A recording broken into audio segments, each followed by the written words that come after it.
14절부터 21절까지 우리 길게 읽어보십니다. 3장 14절부터 21절까지 이름으로 내가 하늘과 땅에 있는 각 족속에게 한 이름을 주신 아버지 앞에 무릎을 꿇고 비노니 그의 영광의 풍성함을 따라 그의 성령으로 말미암아 너희 속 사람을 능력으로 강건하게 하시오며 믿음으로 말미암아 그리스도께서 너희 마음에 계시게 하시고 너희가 사랑 가운데서 뿌리가 박히고 터가 굳어져서 능히 모든 성도와 함께 지식에 넘치는 그리스도의 사랑을 알고 높이야 하나님의 모든 충만하신 것으로 너에게 충만하게 하시기를 구하노라.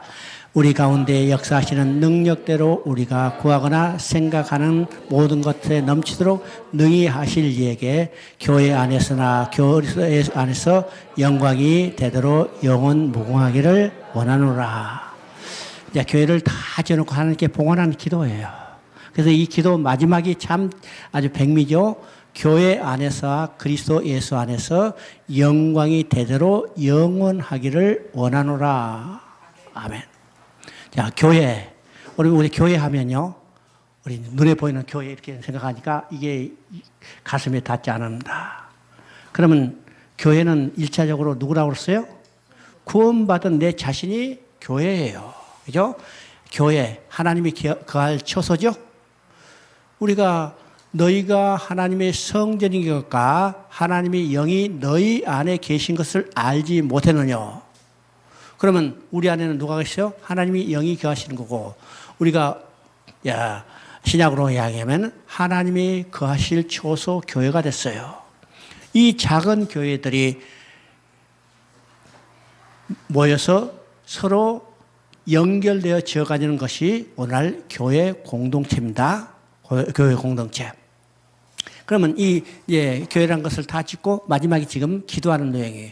교회 안에서나 그리스도 예수 안에서 영광이 되도록 영원 무궁하기를 원하노라. 교회 아닌 것은 우리가 적은 단위로 내 안에요. 내 안에 어떻게 해요? 하나님의 영광이 대대로 영원 무궁하기를 원하노라. 그죠?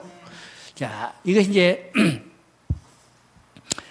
출애굽기 40장에도 모세가 성막을 짓고 하나님이 거기 임재하고 하나님의 영광이 충만했어요. 또 솔로몬이 성전을 짓고 기도를 마치자 불이 하늘에 내려와서 재물을 채우고 번제물과 재물을 태우고 하나님의 영광이 충만했어요. 그죠? 충만했어. 그러면 그 교회가 지금 오늘 우리 자신이라면 우리 안에 하나님의 영광이 충만해요. 이미 충만해져 있어요. 우리는 그것을 누리며 살아야 해요. 그죠? 누리며 살아야 해요. 자, 이 누리며 살기를 지금 바울은 이 교회를 건설하는데 마지막에 기도를 하고 있습니다. 자, 그죠? 자, 그래서 이제 14절 보니까 이름으로 내가 하늘과 땅에 있는 각 족속에게 하나님의 이름을 주신 아버지 앞에 무릎을 꿇고 비노니. 그죠? 그러니까 지금 바울이 기도하죠. 하나님 앞에 기도하고 있어요.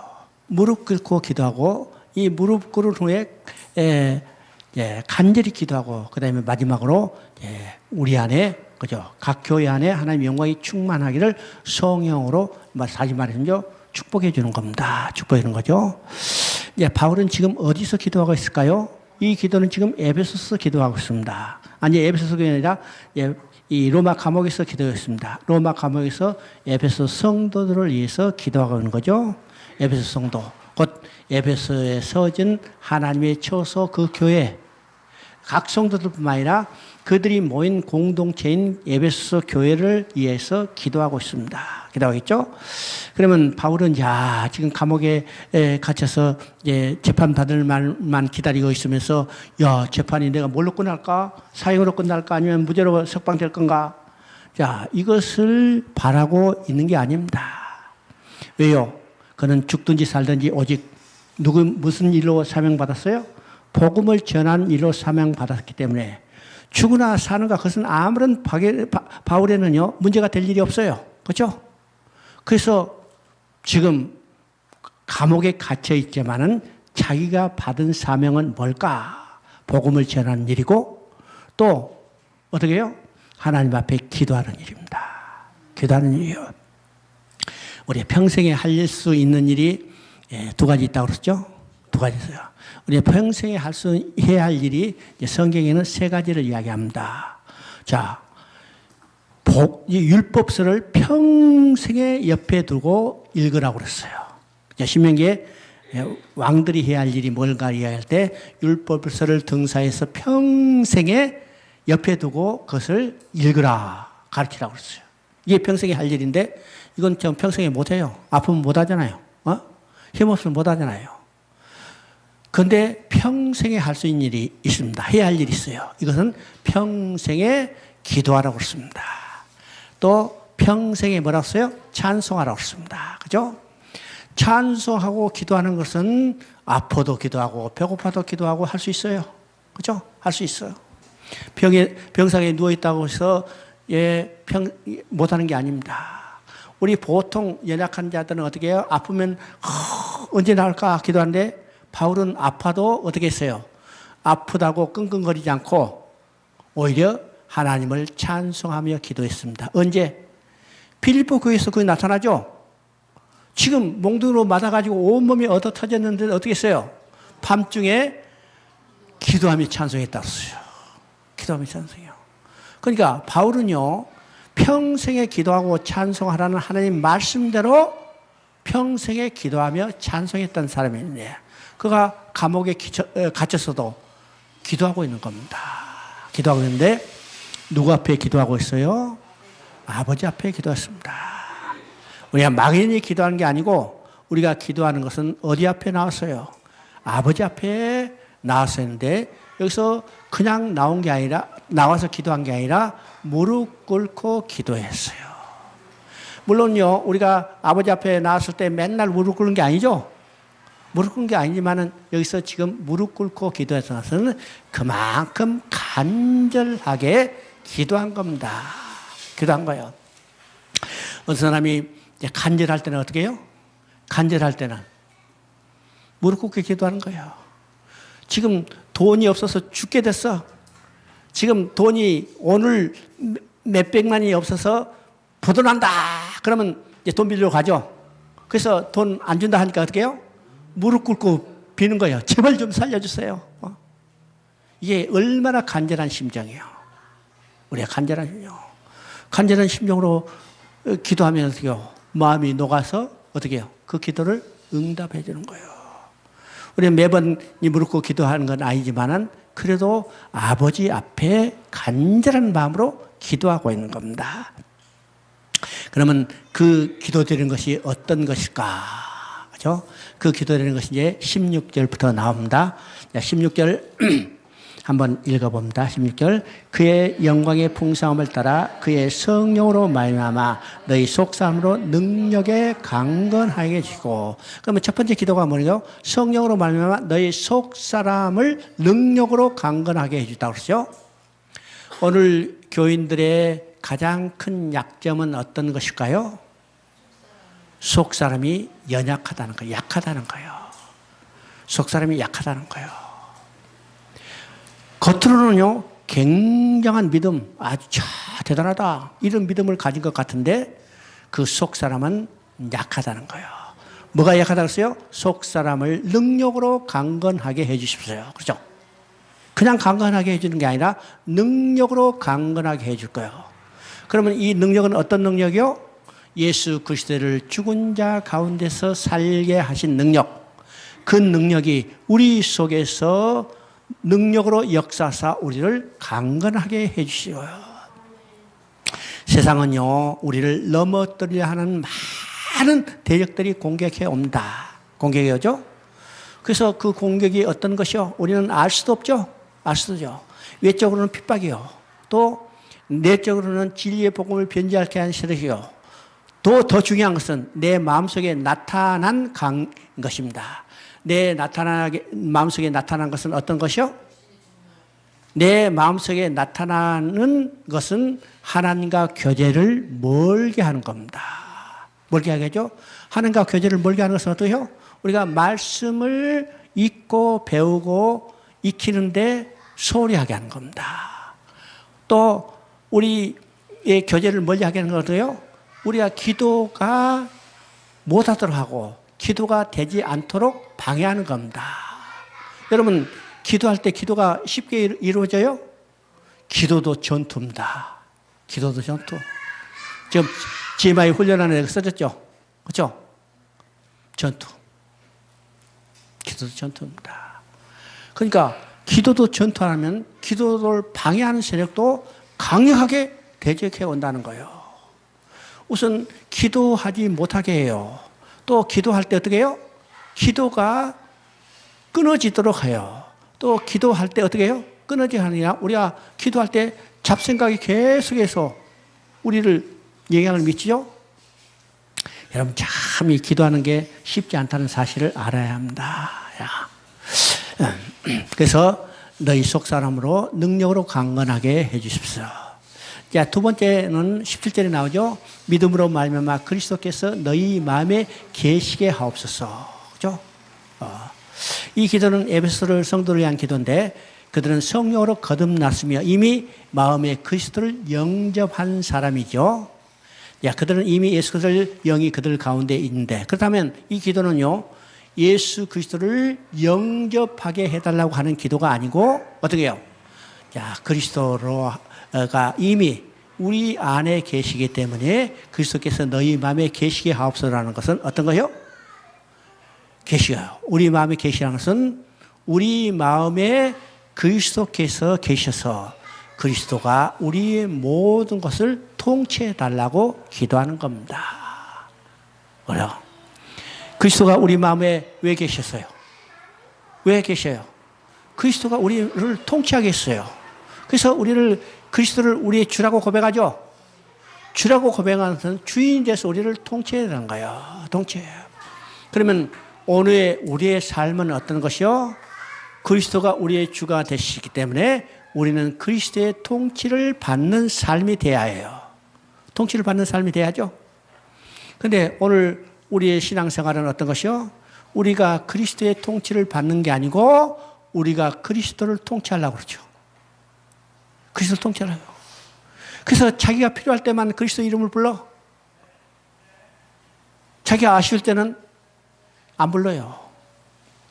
이렇게 하나님과 그리스도를 우리 자신의 목적과 계획을 위해서 이용하는 자로 된다면 우리가 그리스도를 통치하는 거죠. 우리가 그리스도의 통치를 받는 게 아니에요. 오늘 성도들의 신앙생활이 이런 패턴이 얼마나 많은가를 우리가 생각해 봐야 합니다.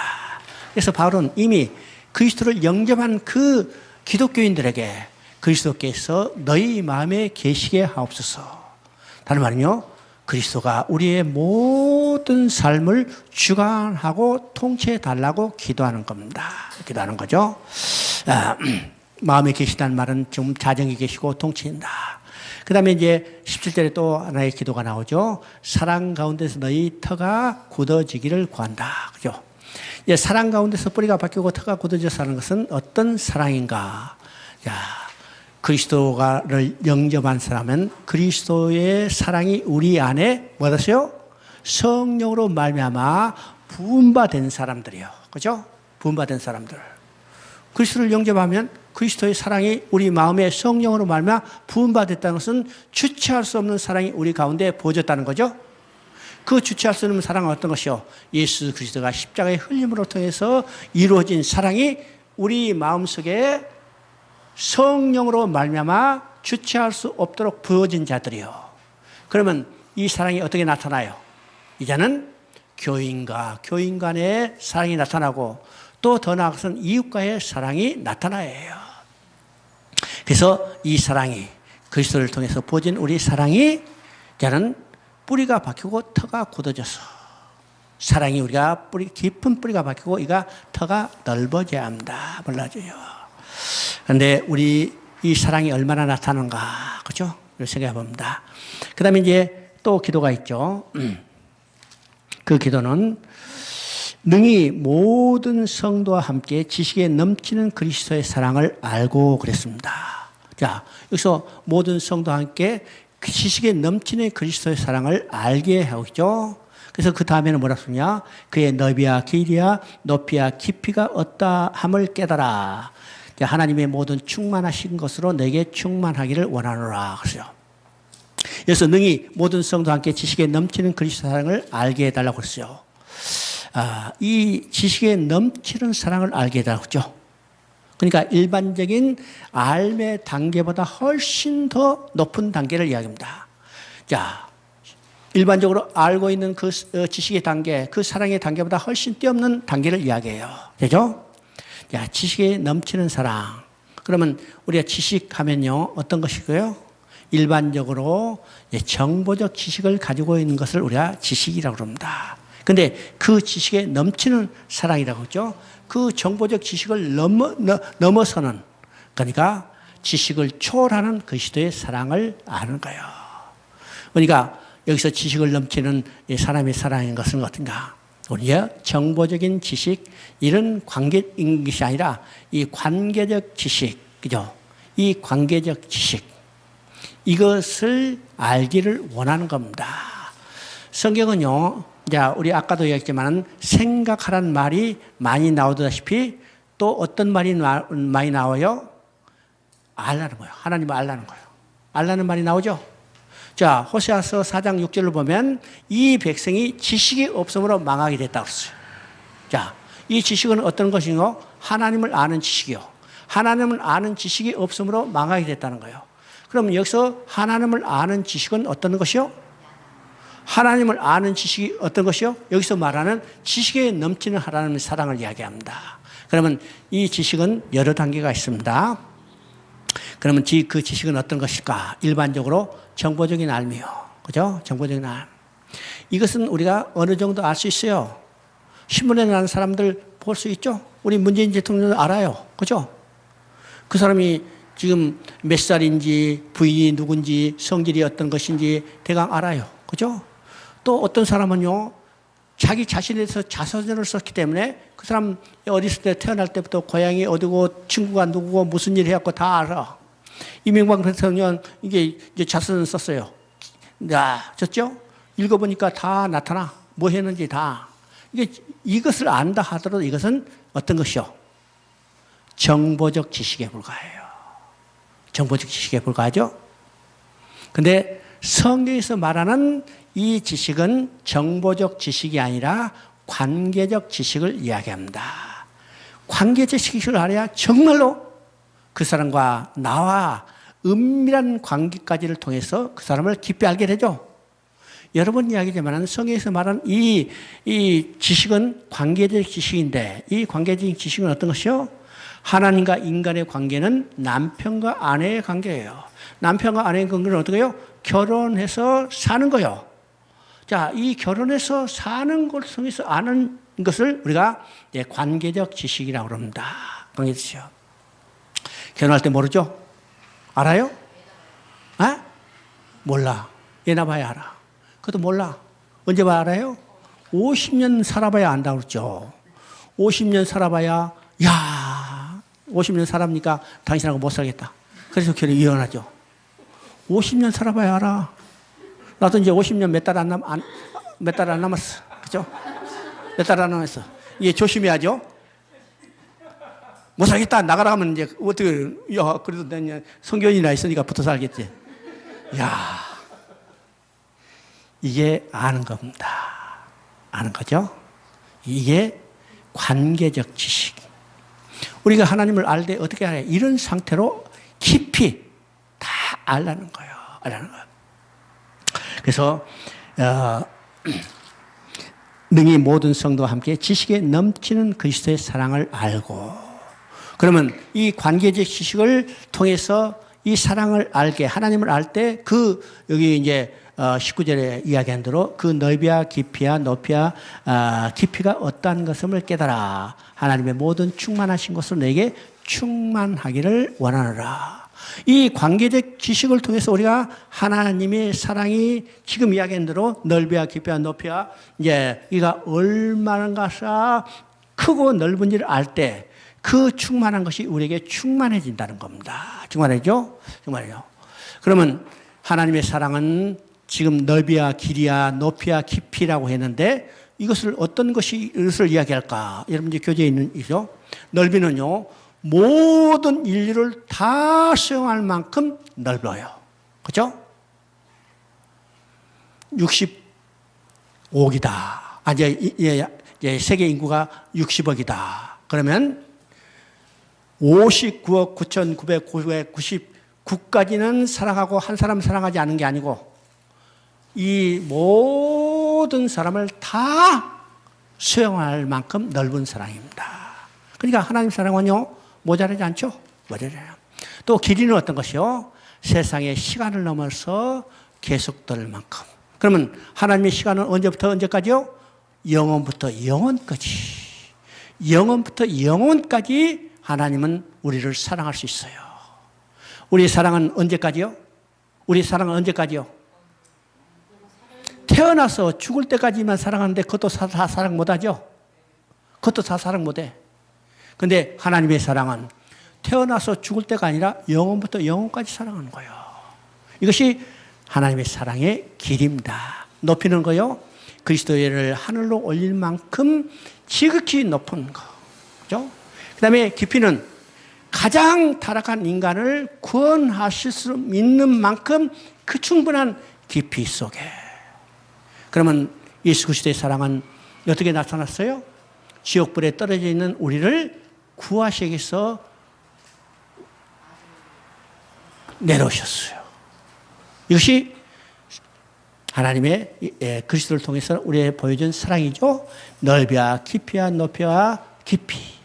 이 사랑이 어떻게 해요?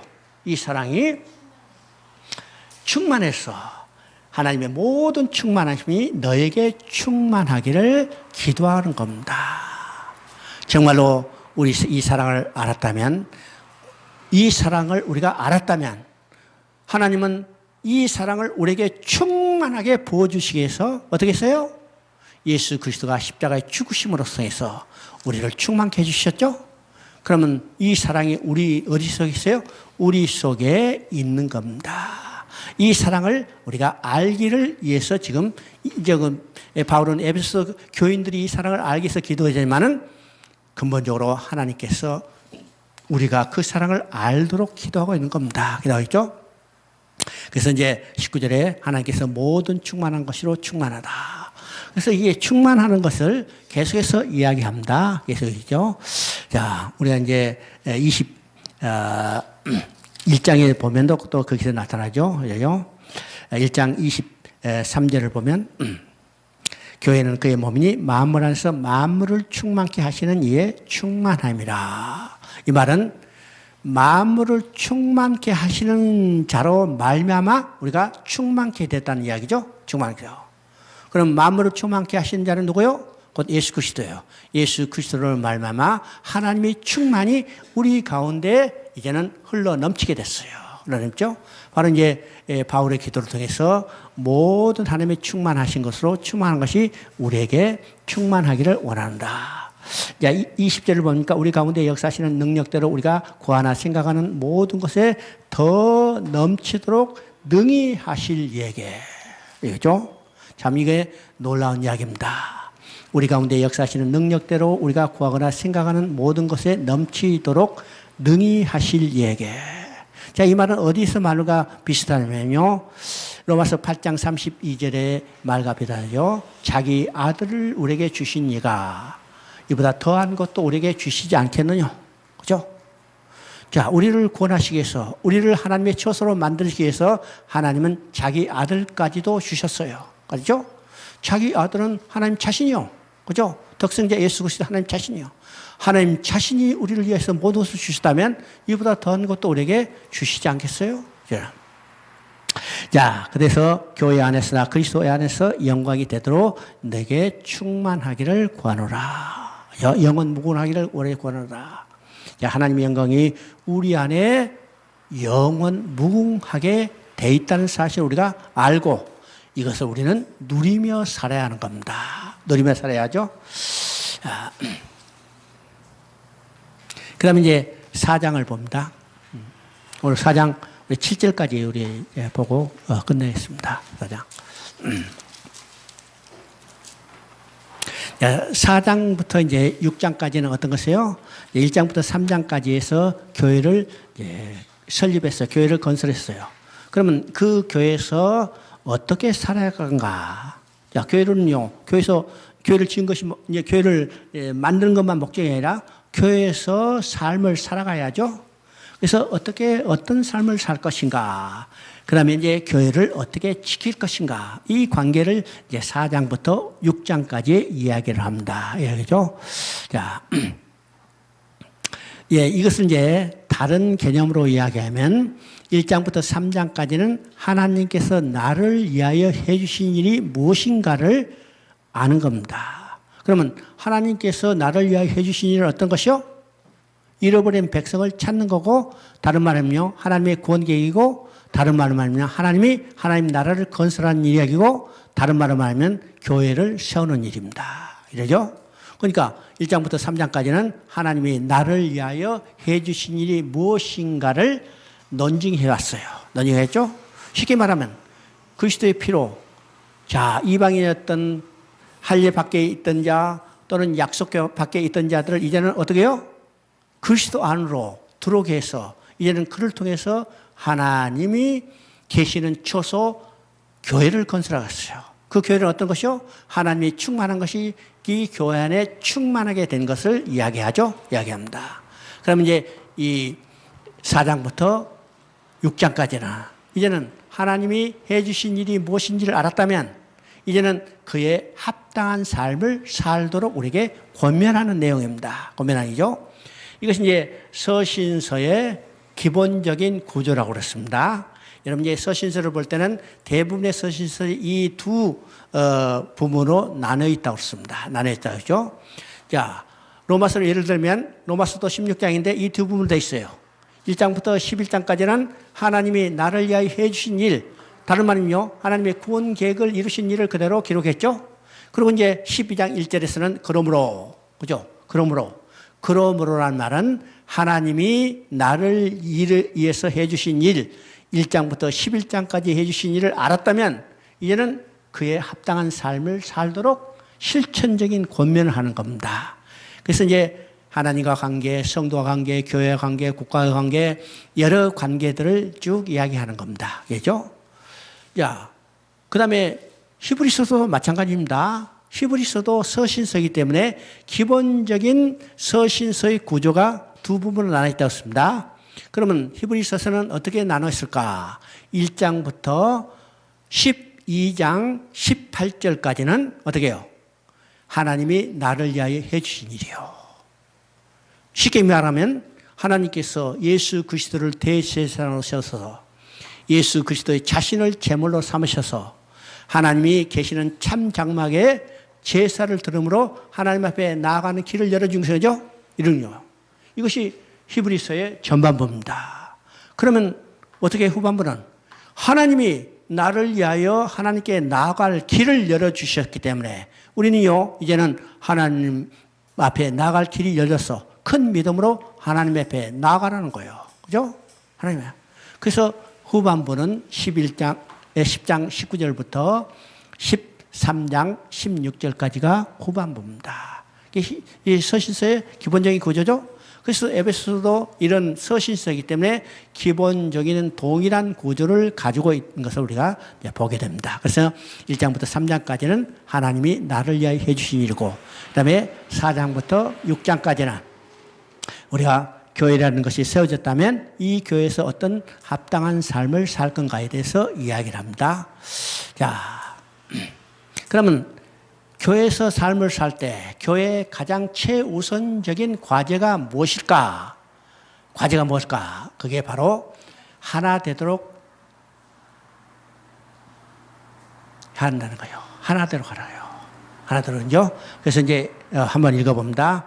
1절부터 4절까지 한번 읽어봅니다. 그러므로 주 안에서 갇힌 내가 너에게 권하노니 너희가 부르심을 받은 일에 합당하게 행하여 모든 겸손과 온유로 하고 오래 참음으로 가운데 서로 용납하고 평안에 매는 줄로 성령이 하나가 되어 행하를 힘써 지키라. 몸이 하나여 성령도 한 분이시니 이와 같이 너희도 부르심의 한 소망 안에서 부르심을 받았느니라. 그죠? 최우선적인 과제는 하나됨을 지키는 것입니다. 하나됨을 지키는 거죠. 여기서 이제 3절에 보니까 평안에 매는 줄로 성령이 하나 되게 하신 것을 힘써 지키라 그렇습니다. 힘써 지키겠죠? 여러분 여기 중요한 말이죠. 하나 되게 하도록 힘쓰란 말이 아닙니다. 그죠? 이거죠? 하나 되게 하도록 너희 힘써라 이렇게 하지 않았어요. 성령이 하나 되게 하는 것을 뭐라고 써요? 하나 되게 하는 것을 너희도 지키라는 거예요. 이미 하나 되게 한 것은 누가 만들어 주셨어요? 성령을 통해서 하나님께서 하나게 해 주셨기 때문에 이것을 너희가 지키라는 겁니다. 여러분요, 우리로 하여금 하나 되도록 만들려면 절대로 불가능해요. 절대로 불가능하죠? 이게 할 수 있어요? 할 수 있어? 절대로 불가능해요. 여러분, 하나님과 우리가 하나 될 수 있어. 또 예수 그리스도가 우리 하나 되게 했어요. 또 성도 간에 하나 될 수 있어. 이게 우리 힘이에요? 우리 힘이 절대로 아니에요. 어떻게 해요? 오직 하나님께서 하나 되게 해주셨어요. 그래서 우리로 하여금 하나 되게 해주신 것을 힘써 지키라고 합니다. 우리 할 일이 뭐예요? 하나 되게 하는 게 아니고 하나 되게 해준 것을 지키는 일입니다. 지키는 일이죠. 그러면 하나 되게 하는 것을 지키라고 명령하는데 그러면 어떻게 하나됨을 지킬 수 있는지 바로 하나됨의 요소를 이야기합니다. 요소. 하나됨의 한 요소가 무엇인가? 그 다음에 두 번째는요. 하나 되게 하신 것을 지키라고 명하는데 왜 지켜야 하는지 하나됨의 근거를 이야기합니다. 근거. 또 하나 되게 하신 것을 지키라고 명령하는데 그것은 획일성이 아니고 하나 속의 다양성을 이야기합니다. 다양성. 자, 우리가 이게 잘 알아야 합니다. 하나 속의 다양성. 그죠? 그래서 이제 옛날에, 우리가 이제 참 조심해야죠. 옛날에 다일 공동체라고 있었어요. 들으셨어요? 최일도 목사. 지금도 있어요? 그 사람 돈 많이 벌었어요. 그죠? 후원 많이 받아가지고 큰 천사교회라는 교회에서 하고, 그러니까 우리가 이제 모금한다는 거 이거 참 조심해야죠. 돈이 많이 생기면 인간의 마음은 만물보다 부패한 것이 돼가지고 어떻게 돼요? 문제가 생기게 돼 있어요. 그렇죠? 이 사람이 이제 밥상 공동체라고 하는데 근본적으로 이 사람의 공동체의 이념은 다일 공동체라고 합니다. 다일 공동체. 왜 다일 공동체라고 하는가? 여기서 나오는 거예요. 다양성 속에서 하나. 그죠? 다양성 속에서 하나. 그래서 다일 공동체라고 그렇습니다. 그죠? 그럼 교회는 어떤 것이요? 다양성 속에서 하나 되는 거예요. 그러면 이 다양성 속에서 하나 되는 것은 획일성이 아니라는 거예요. 다 똑같이 만드는 게 아니요. 다 똑같이 다 똑같은 군인 만드는 게 아닙니다. 그죠? 근데 이게 다양성 속에 하나 속의 다양성을 이야기합니다. 이 하나 속의 다양성은 어떤 것인가? 이것은 이제 이 다음에 이야기하겠습니다. 이제 두 번째는요, 하나됨을 지키라는 것은 하나 속의 성장을 이야기합니다. 하나 속의 성장을 이야기하죠. 그러면 하나 속의 성장, 아주 쉽게 얘기하면 어떤 것일까? 나무를 하나 심었어요. 그렇죠? 나무를 하나 심었어. 이 심은 나무가 그대로 있으면 이 나무는 제대로 된 나무요? 제대로 되지 않는 나무예요. 이건 제대로 되지 않는 나무예요. 하나를 심었지만은 그 하나가 계속 커가요. 끝없이 커져. 그 나무는 컸지만은 하나요, 둘이요? 하나요. 이게 하나 속의 성장입니다. 그렇죠? 또 하나 되게 하는 것을 지키라는 것은 하나 속의 새로움을 이야기합니다. 새로움 이야기죠. 지금 나무를 하나 심었어요. 나무가 성장해요. 그죠? 계속 똑같이 지금 푸른 잎이 있는데 저 푸른 잎은 옛 잎이 아니면 새 잎이요? 몰라? 똑같이 풀러서 우리가 매일 벌써 똑같은 것 같지만은 세월이 지나면서 옛 잎은 떨어지고 바뀌어지고 새 잎이 계속 자라는 겁니다. 그러니까 하나 속에 성장하는 동시에 하나 속에 새로워지는 겁니다. 우리 신앙도 어떻게 해요? 지금 성장해 가지만은 성장해 가면서 옛 것은 버리고 새 사람으로 계속 자라가는 거예요. 이게 하나 속에 새로움을 이야기하는 겁니다. 만약 교회가 이 하나 되는 것을 지키지 못한다면 어떻게 해요? 성령을 근심하게 하는 겁니다. 성령 근심하는 게 누가 근심해요? 하나님이 근심하는 거예요. 쉽게 말하면요, 어린 아이가 자라지 못하면 누가 근심해요? 부모가 근심해요. 여러분요, 자식이 태어날 때는 다 기뻐하고 즐거워요. 100일 돌 그냥 좋아가지고 어쩌죠? 어쩔지 모르죠. 3년 됐는데 일어서서 걷지 못한다면 걱정할 거요? 안 할 거요? 에? 그건 기쁨이 아니라 슬픔의 통곡이요. 통곡이요. 그러니까 우리가 지금 거듭나서 교회가 됐다. 그러면 이 교회는 어떻게 해요? 성장해야 해요. 자라요. 변해야 해요. 변해야 해요. 자, 3장 1절부터 3절까지 우리가 읽었는데, 그래서 이제 여기서 핵심은 하나됨을 힘써 지키라고 하죠. 자, 그럼 하나됨을 지키는 요소는 어떤 것일까? 성경은요, 무조건적으로 하나됨을 지키라고 말하지 않고 하나 될 수 있는 요소가 어떤 것인가를 먼저 말하고 있습니다. 그러면 하나됨의 요소는 부르심의 소망을 상기시키는 겁니다. 다른 말은 상기시킨다. 머릿속에 기억하는 거예요. 항상 머릿속에 조금 담고 있는 겁니다. 담고 있는 거예요. 그러면 부르심의 소망이 어떤 것이요? 부르심의 소망. 부르심의 소망은 내가 소망 가진 게 아니라 하나님이 내게 소망을 주었다고 그랬죠? 이게 강조했어요. 우리가 소망하면 우리가 가진 소망으로 생각하지만은 이 소망은 하나님이 먼저 그 소망을 가지시고 그 가진 소망을 우리에게 주신 거예요. 준 거예요. 그것이 하나님의 부르심의 소망입니다. 그러면 하나님의 부르심의 소망은 어떤 것이요? 쉽게 말하면 우리를 다시 돌아오게 하서 하나님과 함께 살면서 기뻐하며 즐거워하며 영원히 함께 살기를 원하시는 그것이 하나님의 부르심의 소망입니다. 그러시죠? 그러면 이 소망을요, 우리는 항상 머릿속에 기억해야 해요. 우리 신앙의 핵심은 뭐라고 했어요? 우리의 신앙의 소망, 곧 하나님, 우리의 신앙의 목표가 무엇인가를 알아야 하는데 그 목표는 하나님의 부르심의 소망이라는 사실이죠. 소망이죠. 두 번째, 우리가 하나됨의 요소는 겸손과 온유와 사랑 등 그리스도의 마음을 품는 것입니다. 그리스도의 마음을 품는 것. 참 이게 쉽지 않지만은 그래도 우리는 그리스도의 마음을 품으라고 그랬어요. 지금 빌립보서에 보면 빌립보서에서는 우리가 교제의 서신, 사랑의 서신, 기쁨의 서신이라고 그러죠.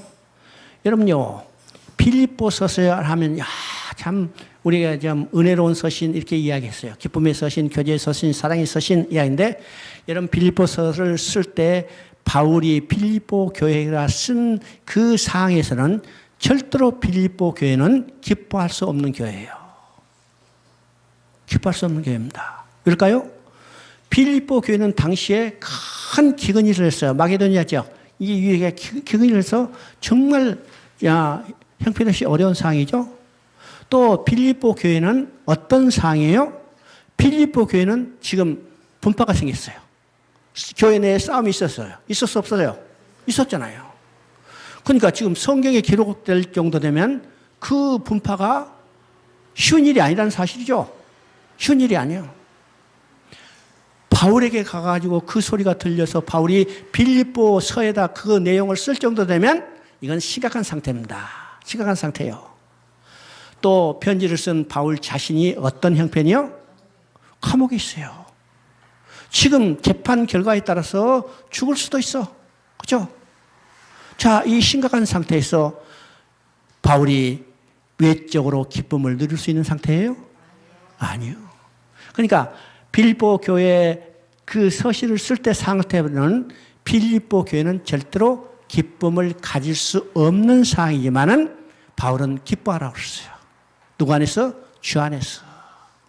그리고 이 교회의 문제를 해결하는 이 핵심은 뭐냐? 그리스도의 마음을 가지라고 그랬습니다. 그리스도의 마음, 어떤 마음이요?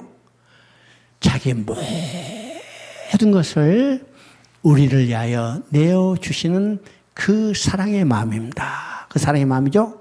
바로 하나님의 아들, 하나님 자신이 그 영광을 보르고 이 땅에 우리를 구원하시기 위해서 낮고 낮은 곳으로 오셔서 그것뿐이 아니라 자기 자신을 십자가에 피 흘려 죽으심으로 우리를 위한 사랑을 보여주셨어요. 이게 그리스도의 마음입니다.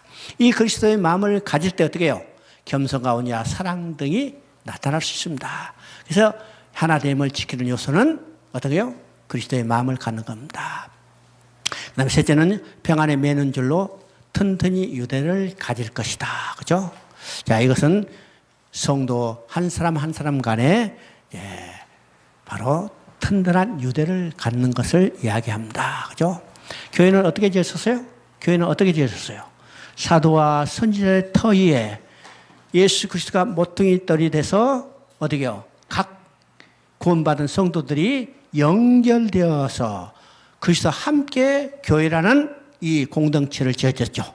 그죠? 근데 여기서 이 줄이 어떻게 해요?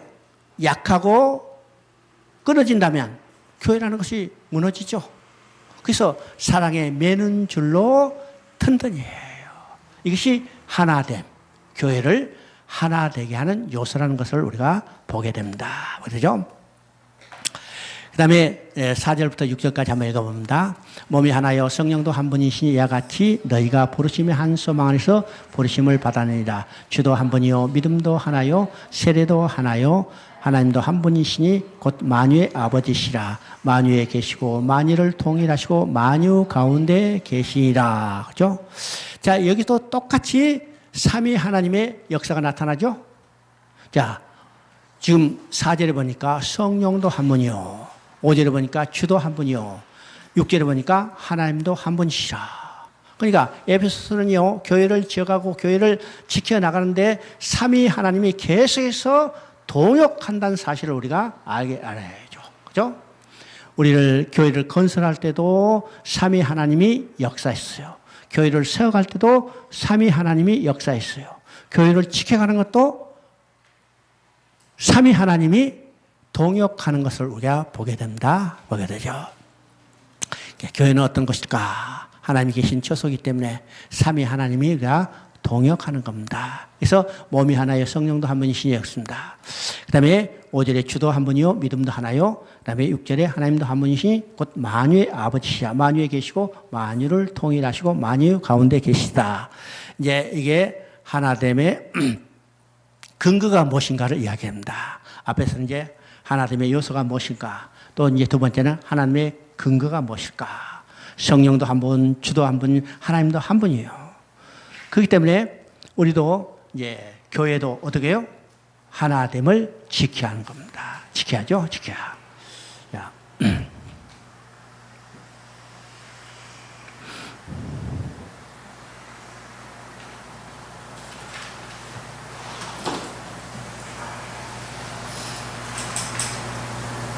자, 오늘은 여기까지 하십니다.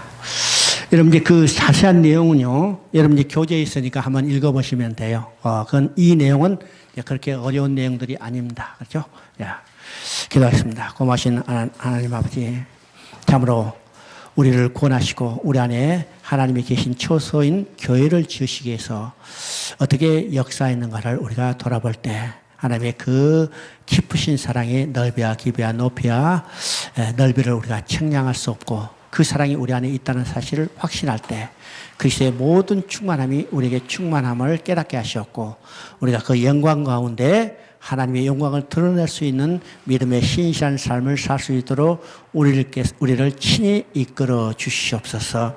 교회는 하나님이 계신 처소입니다. 이 교회가 하나 되게 하기를 우리가 힘써 지킬 수 있도록 우리의 심령을 친히 주관하시고 이끌어 주시옵소서.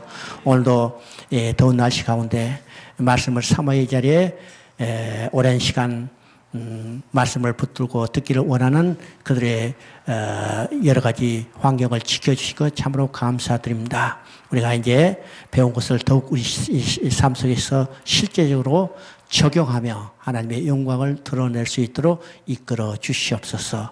이 모든 말씀 우리 주 예수 그리스도의 이름으로 기도드리옵나이다. 아멘.